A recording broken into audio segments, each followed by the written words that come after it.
Welcome back to Ammaji kitchen. ఇవాళ అమ్మాజీ కిచెన్లో మనం గుత్తి వంకాయ కూర ఎలా చేయాలో చూద్దాము. లాస్ట్ టైం మనం గుత్తి వంకాయ ఫ్రై చూసాం కదా అమ్మాజీ కిచెన్లో. ఆ ఫ్రై చాలామంది ట్రై చేసి చాలా బాగా వచ్చింది అని చెప్పారు. సో ఇవాళ గుత్తి వంకాయ కూర చూద్దాము. గుత్తి వంకాయ గ్రేవీ ఎలా చేయాలో, దీన్ని బగారా బైంగన్ అని కూడా అంటారు. సో అది ఎలా చేయాలో చూద్దాము.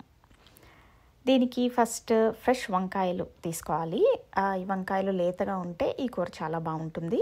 సో వంకాయలు లేతగా చక్కగా ఇలా చిన్న వంకాయలు సెలెక్ట్ చేసుకోండి ఈ కూరకి. మరి పెద్ద వంకాయలు అయితే ఆ వంకాయల్లోకి జ్యూస్ అంత బాగా వెళ్ళదు, టేస్ట్ అంత బాగా రాదనమాట. సో చిన్న వంకాయలు సెలెక్ట్ చేసుకుంటే కూర మనకి చాలా బాగుంటుంది. ఆ వంకాయల్ని ఇలా కొంచెం ఘాట్లు పెట్టి అటు ఇటు మనం గుత్తి వంకాయ ఫ్రైకి చూసాం కదా, అలాగే అటొక ఘాటు ఇటొక ఘాటు పెట్టి మొత్తం కట్ చేయొద్దు. అలా గుత్తి వంకాయ అలానే ఉంచాలి.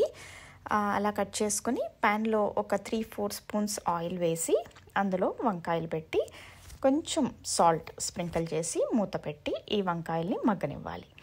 ప్రతి నిమిషానికి ఒక్కొక్క నిమిషానికి ఒక్కొక్క వైపు తిప్పుతూ అన్ని వైపులా చక్కగా ఫ్రై అయ్యేటట్టు చూడాలి.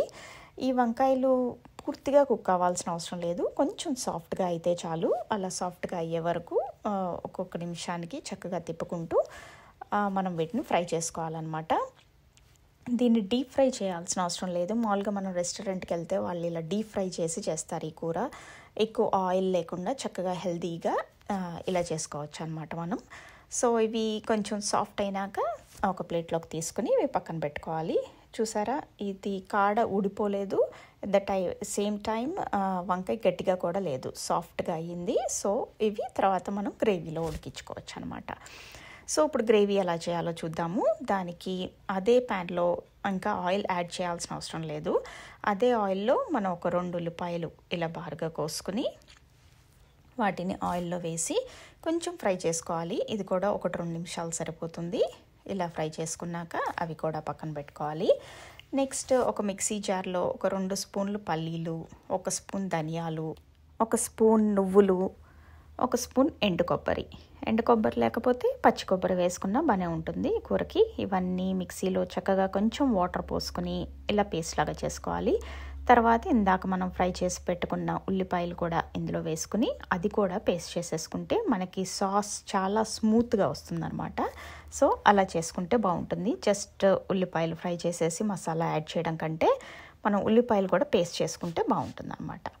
తర్వాత మనం అదే ప్యాన్లో ఇంకొక 2 స్పూన్లు ఆయిల్ వేసుకుని ఒక 2 బిర్యానీ ఆకులు, 4 లవంగాలు వేసుకుని అందులో కొంచెం ఒక 1/2 స్పూన్ జింజర్ గార్లిక్ పేస్ట్ వేసుకుని ఫ్రై చేసుకోవాలి.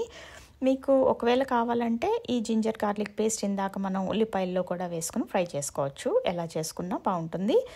సో అది ఫ్రై అయినాక మనం ఇందాక చేసి పెట్టుకున్న మసాలా పేస్ట్ ఇందులో వేసేసుకోవాలి. ఇందులో వేసుకొని 1 స్పూన్ కారం, 1/2 స్పూన్ ఉప్పు, 1/4 స్పూన్ పసుపు, ఈ 3 వేసుకొని చక్కగా కలుపుకోవాలి.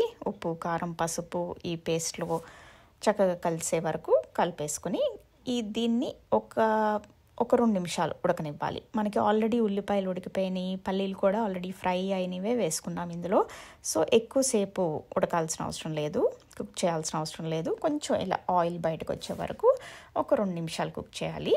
తర్వాత ఇందులో మనం ఇందాక రెడీ చేసుకున్న వంకాయలు అవి తీసుకుని ఇందులో వేసేసుకోవాలి. వంకాయలు వేసుకున్నాక స్లోగా కలుపుకోవాలన్నమాట. వంకాయలు చితికిపోకుండా. మనకి గుత్తి వంకాయ కూర అంటే వంకాయ చితకకుండా ఉంటేనే బాగుంటుంది కదా. సో నెమ్మదిగా కలుపుకోవాలి ఈ వంకాయలు వేసుకున్నాక. తర్వాత ఇందాక మనం పేస్ట్ చేసిన మిక్సీ జార్లో కొంచెం వాటర్ పోసేసుకుని ఆ వాటర్ ఇందులో పోసుకుని మళ్ళీ నెమ్మదిగా కలుపుకోవాలి. వాటర్ పోసాక మనం మూత పెట్టేసుకుని ఒక 2 నిమిషాలు, ఈ 2 నిమిషాలు ఈ వంకాయలు ఆ సాస్లో ఉడికితే సరిపోతుందన్నమాట. సో ఉడికే ముందు మనం ఒక 2-3 స్పూన్లు చింతపండు రసం వేసుకోవాలి. ఇందులో కొంచెం పుల్లగా ఉంటే ఇది బాగుంటుంది మన సాలంలాగా. సో 2-3 స్పూన్లు మీ పులుపుకి తగ్గట్టు. కొంచెం ఎక్కువ పులుపు కావాలి అనుకుంటే కొంచెం ఎక్కువ వేసుకోవచ్చు, లేకపోతే 2 స్పూన్లు చింతపండు పేస్ట్ వేసుకుని తర్వాత 2 నిమిషాలు ఉడకబెట్టుకొని తర్వాత ఒక 1/4 స్పూన్ గరం మసాలా కూడా వేసేసుకుని అది కూడా కలిపేసుకుంటే మన కూర రెడీ అయిపోతుంది. తర్వాత కొంచెం మన కొత్తిమీర కొత్తిమీర వేసేసుకొని వేడి వేడి గుత్తి వంకాయ కూర ఎంజాయ్ చేసేయచ్చు.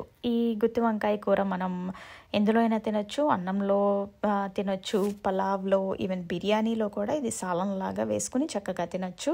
చపాతీలో, రోటీలో, నాన్లో ఎందులో అయినా ఈ గుత్తి వంకాయ కూర చాలా బాగుంటుంది.